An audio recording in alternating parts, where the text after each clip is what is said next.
టేస్టీగా దోసకాయ ఫ్రై తయారు చేసుకోవడానికి ముందుగా స్టవ్ ఆన్ చేసి కడాయి పెట్టుకొని 2 టేబుల్ స్పూన్ల దాకా ఆయిల్ వేసుకొని హీట్ అయ్యాక తాలింపు గింజలు వేసుకోండి, 2 ఎండుమిరపకాయలు తుంచి వేసుకోండి, కొద్దిగా కరివేపాకు వేసుకొని ఫ్రై చేసుకోండి.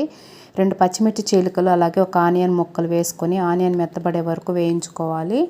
ఆనియన్ మెత్తబడ్డాక 1/2 టీ స్పూన్ పసుపు, 1/2 టీ స్పూన్ అల్లం వెల్లుల్లి పేస్ట్ వేసుకొని ఫ్రై చేసుకోవాలి. ఆ తర్వాత చిన్న చిన్న పీసెస్గా కట్ చేసుకున్న 1/2 కేజీ దోసకాయ ముక్కలను వేసుకొని కలిపేసుకొని 15 నిమిషాల పాటు మధ్య మధ్యలో కలుపుకుంటూ మూత పెట్టి మగ్గించుకోవాలి. దోసకాయ ముక్కలు మగ్గిన తర్వాత రుచికి సరిపడా సాల్టు, 1 టీ స్పూన్ ధనియాల పొడి, 1 స్పూన్ కారం, 1 స్పూన్ పుట్నాల పప్పు పొడి వేసుకొని ఇవన్నీ ముక్కలకు పట్టేలా కలుపుకోవాలి. పుట్నాల పొడి వేసుకోవడం వల్ల కర్రీ చాలా టేస్టీగా ఉంటుంది.